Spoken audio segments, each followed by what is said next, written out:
Maroc, à Marrakech, c'est notre point de départ pour visiter le sud marocain. On va traverser l'Atlas, direction Ouarzazate, la porte du Grand Sud, pour ensuite atteindre les oasis et le désert, bien sûr, à la rencontre de nos Bretons, mais aussi de nos Berbères, qui ont pas mal de points communs, vous le verrez. Tout cela à bord de ce véhicule baptisé Ker Maroc. Allez, on y va, c'est parti!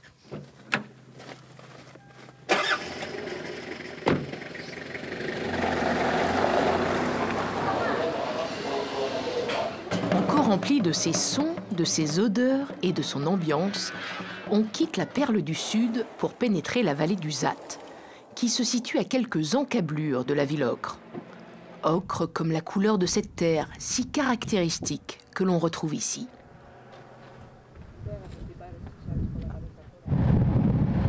La route serpente entre les montagnes de l'Atlas, les djebels.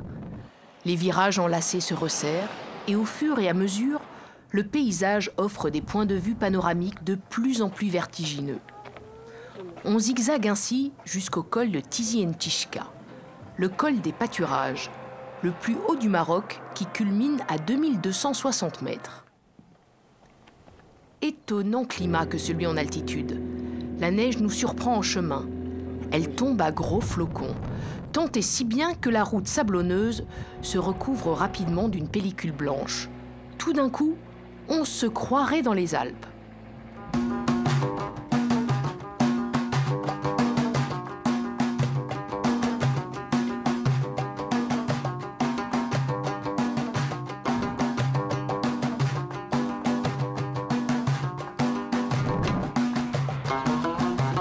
Le soleil nous attend sur l'autre versant. On redescend tranquillement vers Ouarzazate, la porte du Grand Sud, également surnommée la porte du désert.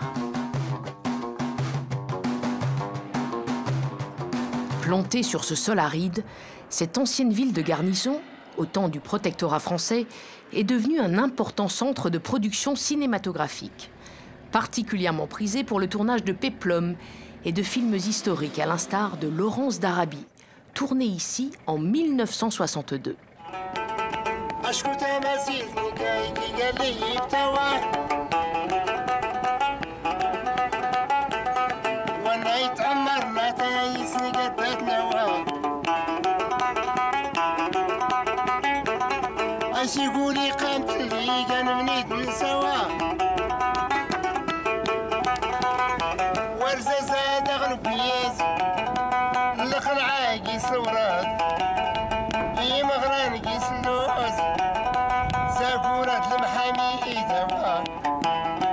Outre un musée du cinéma situé en face de la Casbah Taourirt, symbole de la ville, Ouarzazate abrite 2 studios de cinéma où ont été tournés des films aussi différents que le trait hollywoodien Diamant du Nil en 1985 avec Michael Douglas dans lequel apparaît cette maquette d'avion, le très franchouillard Astérix et Obélix, Mission Cléopâtre en 2002, dont voici la barque et les décors égyptiens, ou encore le très asiatique Kundun de Martin Scorsese, sorti en 1997 et qui retrace la jeunesse du Dalai Lama. C'est en face de l'un de ces studios qu'habitent Michel, un ancien assureur, et Muriel, son épouse lorientaise. Ce fils d'un négociant en vin, reconverti dans l'organisation de circuits en 4x4 et maintenant dans le commerce de produits à base d'huile d'argan, vit ici depuis une quinzaine d'années. Mon histoire avec le Maroc, il faut aller la chercher très loin puisque mon père est parti de Pontcroix dans le Finistère Sud en 1946 pour s'installer à Casablanca et a rencontré ma mère qui est née au Maroc mais d'origine sicilienne. Donc je suis né à Casablanca, moi, d'un père breton et d'une mère sicilienne. Donc mon père a vécu 22 ans ici, sur Casablanca, et mes parents ont connu la marocanisation après l'indépendance. Et j'avais 11 ans quand on est rentré en Bretagne, parce que mon père ne pouvait plus travailler au Maroc dans les conditions qui lui étaient proposées à l'époque. Et après donc 11 ans pour moi de présence ici, je suis rentré à Pontcroix dans le Finistère Sud, avec l'envie, l'espoir ou le rêve de revenir un jour au Maroc. ce qui a été fait pour la première fois en 1989, donc après 22 ans d'absence. C'est une histoire de cœur. C'est une histoire de cœur. Muriel est venue me rejoindre par épisode au Maroc. Et moi, j'avais monté une entreprise de réalisation et d'accompagnement en circuit 4x4, circuit quad, un peu de trekking également. Et ce qui m'a fait aussi travailler avec une grande clientèle bretonne. Et dans le cadre de mes circuits, j'ai rencontré aussi l'huile d'argan. Faut reconnaître que depuis le 2011, le début de printemps arabe, le marché touristique s'est quand même bien effrité. Et donc c'est déjà dans cette optique-là qu'on s'est dit, puisqu'on était exclusivement dans ce domaine-là ici, j'ai dit ça ne va pas le faire, il va falloir trouver autre chose. On a monté ce projet il y a 3 ans d'importation de produits cosmétiques à base d'huile d'argan et produits alimentaires également. Du coup, on a commencé à commercialiser ça en Bretagne notamment, et certaines personnes ont eu l'occasion de nous voir, notamment les 2 dernières années au Festival interceltique de Lorient. Et puis moi j'étais en fin d'année, aider Muriel, je suis rentré en France pour l'aider à faire tous les marchés de Noël, des portes ouvertes. C'est pas évident de lancer une entreprise, de partir à zéro sur un nouveau marché, quelque chose qu'on ne connaissait pas forcément au départ. C'est pas facile, non, parce que c'est vrai qu'on avance un petit peu à tâtons. On va chercher effectivement les informations. Les informations ne viennent pas forcément à nous comme ça. Et c'est vrai qu'au fur et à mesure qu'on avance, on a les informations. Il faut s'adapter, que ce soit au niveau emballage, au niveau des produits, des composants, etc. etc. Donc c'est vrai que ce n'est pas évident. Pas évident en effet de lancer une activité au Maroc. Mais les Bretons que nous croisons s'accrochent. Il faut dire qu'ils ont tous un attachement particulier avec le pays. Comme Didier. Bonsoir. Marie, ça va? Enchanté, merci. Lui aussi est né au Maroc. Il est depuis le 1er novembre 2014 l'heureux propriétaire de ce joli restaurant de Ouarzazate. Un nouveau défi pour cet ancien chef d'entreprise, spécialiste pendant 20 ans de nettoyage industriel. Comme mon père était militaire, donc j'ai fait différents circuits, région parisienne, la Côte d'Azur, donc Toulon, et ensuite Landivisio. Donc papa a pris sa retraite à Landivisio, à la base aéronavale. Et ensuite on est revenu au pays, c'est à Saint-Brieuc, ses origines. Et là j'ai fini toute ma scolarité à Saint-Brieuc, Rennes après. Et puis après Rennes, il a fallu commencer le service militaire à Brest, donc j'étais pompon rouge, embarqué. Et puis ensuite, c'était le boulot. Et je suis descendu à Vannes et j'ai créé ma propre société. Et j'ai gardé mon activité 20 ans. Et en 2008, j'ai vendu. Et je me suis mis en retraite. Je voulais revenir aux sources parce que je suis né au Maroc. Donc le Maroc m'a toujours titillé. Je n'avais jamais eu l'occasion de ma vie de revenir. Et je suis venu donc, pendant des années, 15 ans. Et l'année dernière, en promenade, je suis venu, je me suis arrêté ici prendre l'apéritif. Et puis j'ai discuté avec Brigitte, la patronne, qui va arriver, l'ancienne propriétaire. Donc ça commençait à travailler dans ma tête. J'ai dit, je referais bien quelque chose. Donc j'ai fait mon montage et puis 1 an après, ça y est, je suis le propriétaire de la Casbah. De la Casbah des Sables, un restaurant gastronomique qu'il est en train d'agrandir et de transformer en hôtel de luxe, qui comprendra 7 suites, une salle de conférence et une terrasse abritée, afin d'accueillir des hôtes des 4 coins du monde.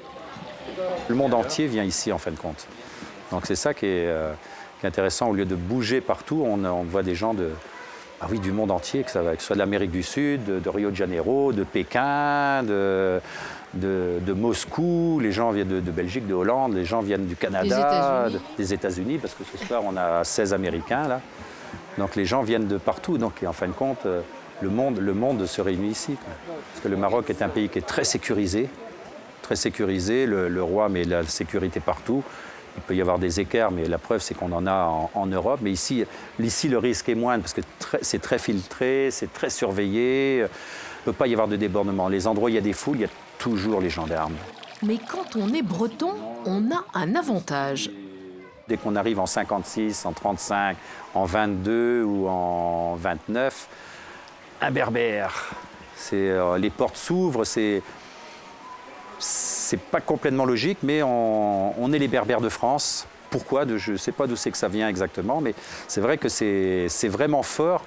Un Parisien va être regardé, quelqu'un du Sud va être regardé. Nous, on est en numéro breton, c'est systématiquement hop, le berbère, t'es de chez nous, je sais pas.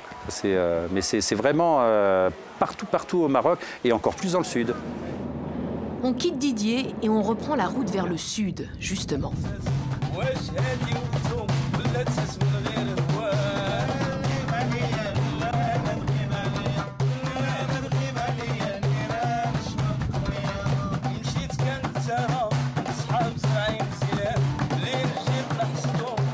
En chemin, notre guide Farid nous en dit un peu plus sur cette relation berbère-breton. Lui sait d'où ça vient. Ça fait plus de 30 ans que j'accompagne les touristes et sur les touristes français, il y a près de 70% de Bretons. Et comme les Bretons sont, on dit chez vous, hein, c'est pas moi qui le dis, on dit qu'ils sont un peu têtus et radins. Lorsque les commerçants berbères, qui sont de très grands commerçants, de très grands commerçants, les berbères chez nous, on les appelle l'équivalent de l'Auvergnat chez vous, c'est-à-dire près de leurs sous. Et ils disaient aussi que les Bretons étaient près de leurs sous, car les Bretons, quand ils sont en visite, ils ont du mal à lâcher de l'argent. Alors quand ils discutent entre eux, les Bretons et les Berbères, ils disent tu es berbère, toi, tu es berbère. C'est-à-dire c'est le berbère qui dit au Breton tu es berbère, c'est-à-dire tu es plus commerçant que moi. Et c'est resté, quand on me dit tu es le berbère de la France, ça veut dire tu es aussi dur en affaires que moi, au marchandage. Et c'est de là que c'est devenu berbère breton. Donc les premiers habitants du Maroc, aucun historien n'a pu vraiment définir de quelles origines ils étaient, mais ça a été les berbères. Berbères qu'on appelle au Maroc berbères, mais que l'on peut appeler en Algérie les Kabyles. Et dans les berbères, on peut avoir plusieurs tribus. Il y a les Rifins, les Chleux, les Soussis, les berbères du Moyen Atlas. Ça représente près de 60% de la population marocaine. Donc les berbères, on les a trouvés bien avant Jésus-Christ. On a trouvé aussi au moment des Romains. On a dit que tout ce qui était considéré comme n'étant pas romain, était considéré comme étant des barbares, que c'était une déformation aux barbares qu'on a donné aux berbères. Alors que les Arabes, eux, sont arrivés qu'à la fin du 8e, début du 9e siècle. Et en plus de cela, on trouve une troisième ethnie qu'on appelle les Haratines. Mais depuis l'avènement, depuis Mohamed V, depuis l'indépendance, il y a eu beaucoup de mélanges. Des berbères, on en rencontre sur notre route qui longe l'Oued Dra, le Coude en arabe, le plus long fleuve du Maroc. Nous sommes ici dans la patrie des Chleux, l'ethnie berbère la plus importante, dont la langue incompréhensible a inspiré ce surnom injurieux donné aux Allemands lors de la Seconde Guerre mondiale. La palmeraie est verdoyante. Les collines aux alentours exceptionnellement mauves, recouvertes de petites fleurs, tant il a plu ces dernières semaines. Et les Ksours, ces villages fortifiés typiques de la région, de toute beauté.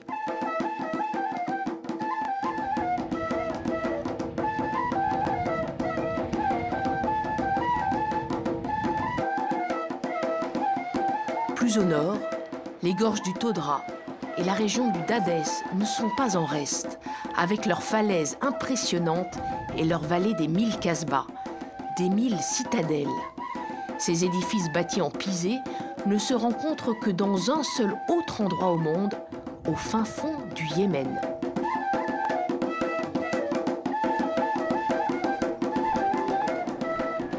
Bienvenue à la Casbah. Bonjour Freddy. Ça va et vous? Ouais. Et c'est dans une casbah, la Casbah Zitoun, que nous avons notre prochain rendez-vous. Cette maison d'hôte récente est dirigée par une Finistérienne tombée amoureuse du pays et d'un homme. Racontez-nous un peu votre double coup de cœur pour le Maroc. Oui. Vous êtes en fait tombée amoureuse d'un Marocain et puis ensuite tombée amoureuse du pays. Racontez-nous un petit peu. Du Maroc, oui. Ouais, je suis venue en 96 avec 2 copines en vacances. Et là, donc, j'ai rencontré la Seine et donc ça a été tout de suite le coup de foudre. Tout de suite, j'ai su que c'est là que je voulais habiter, c'est là que je voulais faire ma vie et avec lui et monter un projet ensemble ici. J'ai su, je ne sais pas comment dire, mais c'est comme ça. J'ai su que c'était là ma place, c'était là que j'allais habiter, c'est là que ma vie allait changer. C'est incroyable.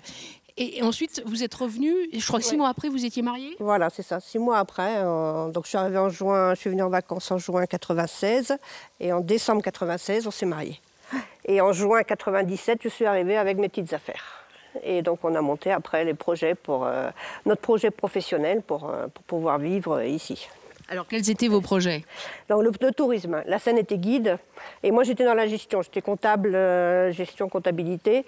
Donc on s'est bien complété. Et on a monté une agence de transport touristique pour faire des circuits, donc faire découvrir le sud du Maroc à toute personne qui était intéressée. Et tout de suite j'étais dans le guide du routard. Ça aide. Ça a été... Un compatriote breton aussi? Oui, il y a un breton, je crois, c'est Gloagen, je crois. Ouais. Là, oui, le guide de routard, c'est sûr que ça a été c'est ça qui a fait démarrer l'entreprise, c'est sûr.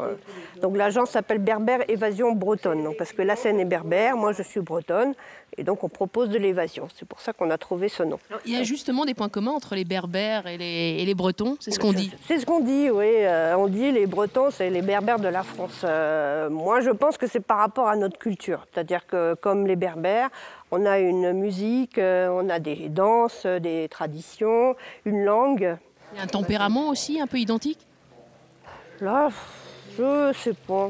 Non, je trouve pas vraiment de similitude par rapport au tempérament, parce que en Bretagne, c'est quand même plus d'alcool. Alors ici, comme il n'y a pas d'alcool, ça fait quand même une sacrée différence. Mais ils aiment la fête, ça c'est sûr. Je retrouve par contre la mentalité que me racontait ma mère ou ma grand-mère.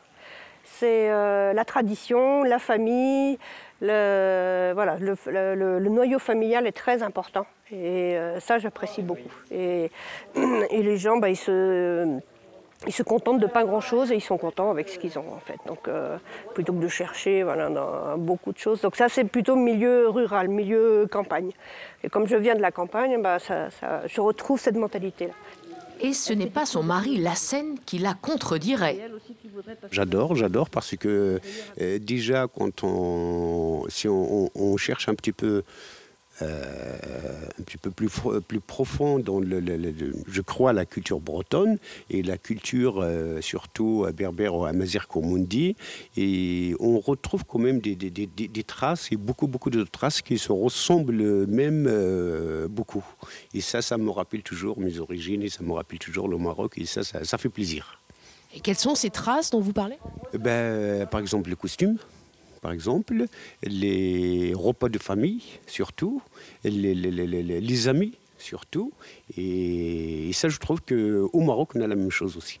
Et donc, ma petite surprise, c'est... C'est ça. Vous l'avez toujours sur vous? Ouais, toujours. Je l'ai sur ma moto et maintenant, je l'ai dans ma chambre. Voilà. Super. Merci. Merci, la Seine. Super. Vive la Bretagne! Vive la Bretagne et qu'en à vous, voilà. On quitte Claudie et la Seine pour partir à la rencontre d'un autre couple berbéro-breton, Sylvie et Nasser. Eux se sont installés au cœur d'une palmeraie pour construire leur casbah, la Casbah Azul. Ils se sont rencontrés en 2005 et en 2007, cette maison d'hôte était déjà ouverte et eux, mariés. On a eu cette idée de projet ensemble. Et voilà, comme je disais, la première pierre posée et après, ça va vite. Mais c'est vrai qu'on a été très, très optimistes, Nasser et moi. On ne s'est jamais posé la question si ça allait marcher ou pas. J'ai tout investi là. Si ça n'avait pas marché, ça aurait été une catastrophe. Mais on était très, très positifs. Et voilà, je pense que ça a aidé aussi. Et là, on fait une nouvelle cuisine avec une terrasse panoramique. On fait une salle à manger en plus, et puis on va un grand jardin. Donc on aura une chambre supplémentaire aussi dans cette ancienne cuisine qui est actuellement à l'intérieur. Et aussi pour avoir plusieurs espaces pour les clients dans les jardins, quoi. Et moi, j'ai jamais été citadine de toute façon, j'ai toujours vécu à la campagne, enfin quasiment un peu en ville quand même. Et moi, j'apprécie aussi énormément ce si peu de choses qu'il y a à consommer, parce que ça oblige à rester dans la modestie. Comme dit Pierre Rabhi, la sobriété heureuse, c'est très bien. C'est très très bien. Moi, j'ai toujours été un peu comme ça, donc bon, c'est parfait. Est-ce qu'il y a des points communs entre les Berbères, en l'occurrence les Berbères et les Bretons? La fierté. La fierté. Les Berbères sont vraiment très fiers. Très très fiers. D'ailleurs, ils ont toujours été rebelles dans l'histoire. Et je pense que c'est ça. C'est vraiment ce qui rapproche les Bretons. Et puis aussi le côté clanique, convivial, l'accueil. Et puis je suis bien acceptée avec ma culture. C'est vraiment un peuple extrêmement tolérant. Et puis vu tout ce qui se passe aujourd'hui, le Maroc c'est vraiment un pays bien, quoi, sur plein de choses. Plein de choses. Ils sont très ouverts, très tolérants et ils ne se laissent absolument pas emporter par la haine actuelle qu'il peut y avoir, quoi. On quitte la famille de Sylvie pour enfin plonger vers le désert. Cette fois, nous y sommes. Dernière halte au bord d'un ksar où un homme bleu me vend un foulard. Comme vous voyez, c'est un turban berbère. Et toujours les signes, c'est la signe berbère. La signe, ça signifie la chance et le bonheur. Et de toute façon, on a les trois couleurs. Pour les trois couleurs, le vert, ça signifie la verdure. Et le bleu, ça signifie le ciel. Et le jaune, ça signifie le désert. Pour voir comment on le met, voilà, on le partage par deux parties. Deux parties et encore l'autre large. On fait un tour sur la tête. On fait encore une deuxième tour. Puis on l'attache ici, en arrière. Après, on prend celui-là dessus et on l'attache en arrière. Et toujours au Sahara, si vous allez au Sahara, on peut le remettre comme ça. Tu montes juste c'est pour se protéger contre la poussière. Allez, je suis bien équipée pour aller dans le désert maintenant. On y va. Ouais.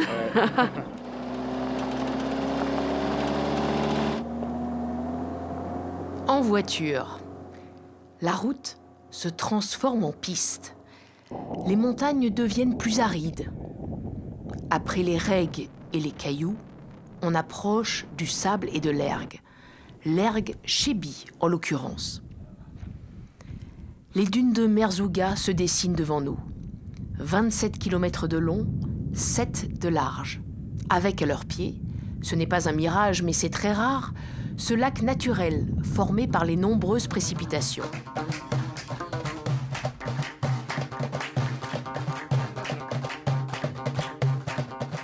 Autour, des dizaines de tentes berbères dressées en attente des touristes, très nombreux durant la haute saison. Les hébergements se sont multipliés ces dernières années, alors que le royaume chérifien espère accueillir pas moins de 20 millions de touristes à l'horizon 2020, dont beaucoup ici, aux portes du Sahara.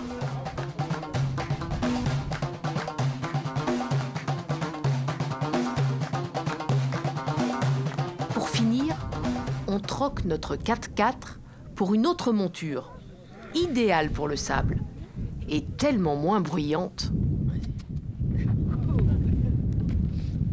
En effet, ouais. Voilà, ainsi se termine ce breton d'ailleurs dans le sud marocain. J'espère que ça vous a plu. On se quitte au pied des dunes de Merzouga, que je vais visiter à dos de dromadaire. Je vous dis donc Beslama, c'est comme ça qu'on dit ici, n'est-ce pas? Beslama.